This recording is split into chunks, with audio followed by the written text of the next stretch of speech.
през месец април. И то в размер по-голям от предварително имитирания дълг. Не се ли крие зад прокламираната актуализация опасността сегашната и без това изградена на доста съмнителна основа коалиция между трите партии да прерасне в едно непрестанно боричкане за допълнителен ресурс, което още повече да постави под въпрос съставянето на бюджета за 2014 година. Опитахме се най-добронамерено, без излишна доза на популизъм, да предупредим, че ако е необходимо преразглеждане на сметките на държавата, това трябва да стане в рамките на общия разходен ресурс. И то тогава, когато има действителни аргументи за неговата необходимост. Т.е. тогава, когато след 9 месеца на годината са действително и трайно очертани тенденции на неизпълнение на приходната част на бюджета. Защото към момента, подчертавам, подобни тенденции трудно могат да бъдат категорично извадени от данните, с които Министерството на финансите разполага. Доколкото познавам начина, по който се води диалог в сегашния формат на тройна коалиция, ще бъдем свидетели на доста сериозни и безпринципни боричкания за допълнителен ресурс. За радост, в предходния мандат успяхме да ограничиме този лимит само до 2% от брутния вътрешен продукт, с част от фискалния пакт, приет по времето на 41-то Народно събрание. Ние бихме приели, ако са налице реални аргументи за вместване на социалните политики в допълнителни разходни нива, да се търсят вътрешни резерви. Но нито един от предлагащите актуализация не твърди, че вече анонсираните социални ангажименти налагат допълнителни разходи извън тези предвидени в бюджета. В този смисъл е крайно неприемливо най-големия бюджет на държавата, приеман някога в 134 годишната история на Министерството на финансите, днес толкова се навършват, да разширява разходната част извън предварително прокламираните мерки.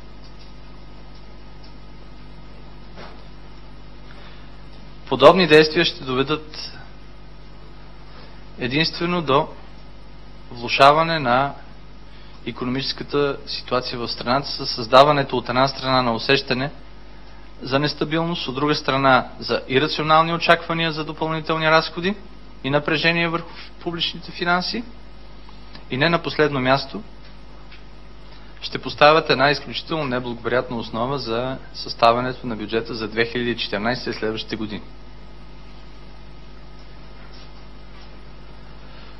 Ще помоля госпожа Стоянова да ви разкаже за данните, с които тя се сблъска от днешната презентация в Народното събрание. Аз ще бъда малко по-конкретна и малко не толкова дипломатична в оценките си.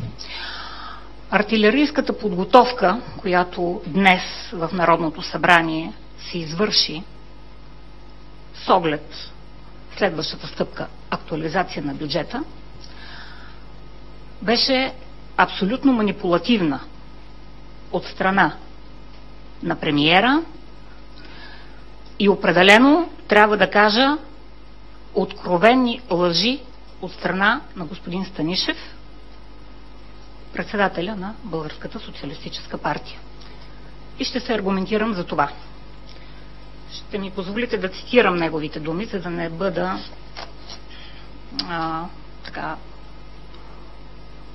обвинена в преразказване. До полугодието се е харчало безразборно. Откровенна лъжа, опровергана от официалната информация. За 5 месеца на 2013 година общо разходите в консолидираната фискална програма са 37,1% от годишният им размер, при средно към този период 41,6%. Това е безразборното харчене. Като имате предвид, че в тези разходи се включват и увеличението на пенсиите за двата месеца април и май. Цитат. Оперативният резерв е опоскан. Лъжа. Към 31 май, по официални данни, резерва на България е 5,8 милиарда лева. Господин Орешарски казва, че за 4 години управление на ГЕРБ са изхарчени 4 милиарда от резерва и 4 милиарда допълнителен заем. Аз ще го коригирам малко с тези 4 милиарда от резерва, тъй като те са по-скоро 2 и нещо. Затова, защото всеки може да направи сметката. При резерв, който ГЕРБ завари средата на 2009 година 7 милиарда и 70, сега резерва е 5,8 милиарда. Колко е разликата? Сметнете я сами. Истина е, че за 4 години управление на ГЕРБ през всичките тези години ние имахме дефицити, но тези дефицити намаляваха в условията на безпрецедентна световна и европейска криза. А сега, когато анализаторите посочват, че за 2013 година се очаква ръст на брутния вътрешен продукт в България от 1%, от 1,2% някои анализатори. Говоря за международни анализатори, разбира се. Господин Орешарски се готви да увеличи дефицита. И разбира се, да го финансира с нов заем, с увеличение на дълга на България. Цитат. Информацията за състоянието на бюджета е шокираща. Очакват се 1 милиард по-малко приходи. Поредната лъжа. Ами да беше слушал преди това малко по-внимателно господин Орешарски, който обясни, че е възможно да има неизпълнение на приходите между 500 и 600 милиона. Само че 1 милиард звучи по-шокиращо. Ако оставим на страна, че господин Станишев забрави октомври-ноември 2012 година, когато приемахме бюджет 2013, когато той официално внесе предложение за увеличаване на приходите с 1 милиард лева, като обвини ГЕРБ, че скрива приходи с цел да не се бори с сивата икономика и контрабандата, сега господин Станишев казва, че ще има неизпълнение от 1 милиард лева. За мен това е противоречие в поведението му, за да не използвам друг медицински термин. Трагичното, шокиращото положение на бюджета всички го знаем по официалните данни. Аз ще цитирам само два показателя. Ръста на приходите към 31 май за 2013 година е 7,2% спрямо миналата година, същия период на миналата година. В това число приходите от ДДС са се увеличили с 12,4%. Излишъка, всички вече го знаете, 45,5 милиона, но аз искам да допълня, че ако от този излишък извадиме дефицита по европейските средства, което означава, че сме платили, но още не са ни ги възстановили, този излишък е 71,8% към края на май. По предварителна информация, вероятно юни ще приключи на малък излишък. Цитат. Господин Станишев говори за снежна топка от задлъжнялост към бизнес. Отново лъжа. Не съм права. Този път не е лъжа, този път е манипулация.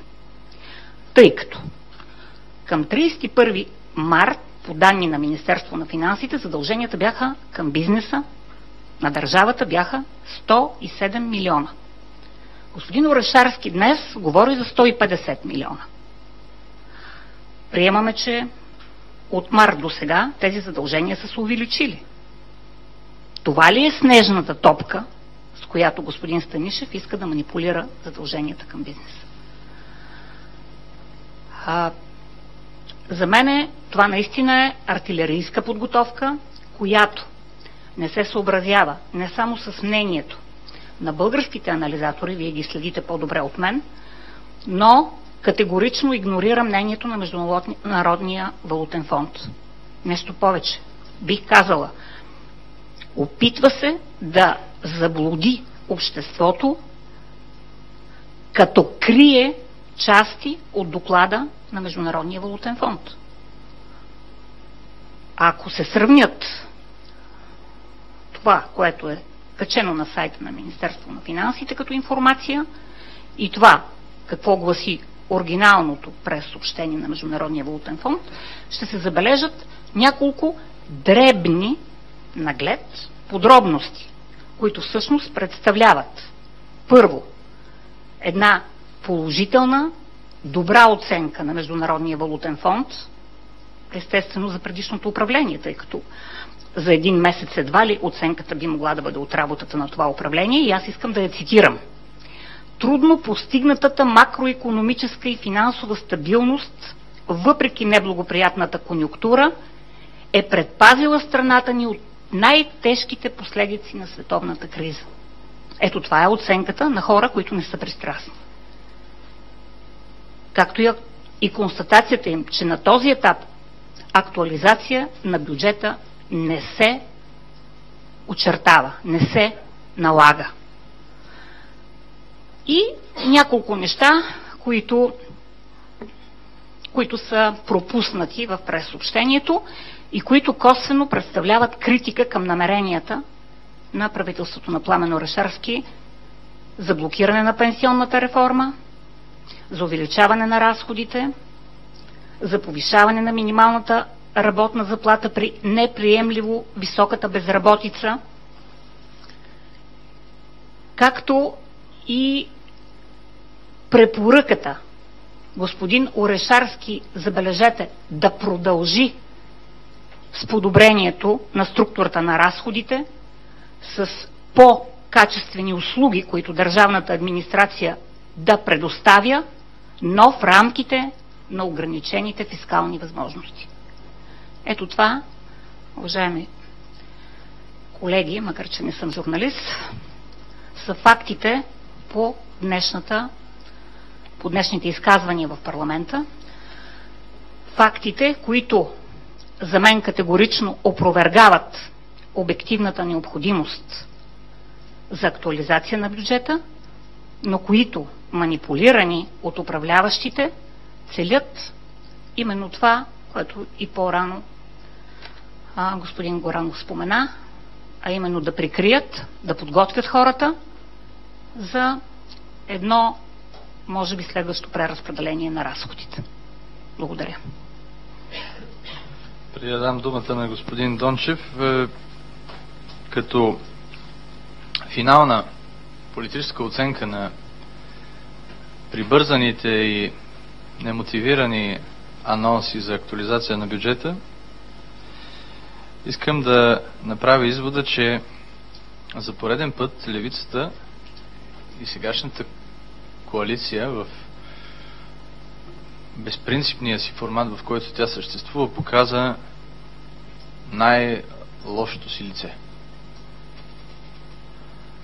Да искаш да изземеш от хората повече, да ги задължиш повече, с неясни мотиви, без дори това да са мотивите за допълнителни социални мерки,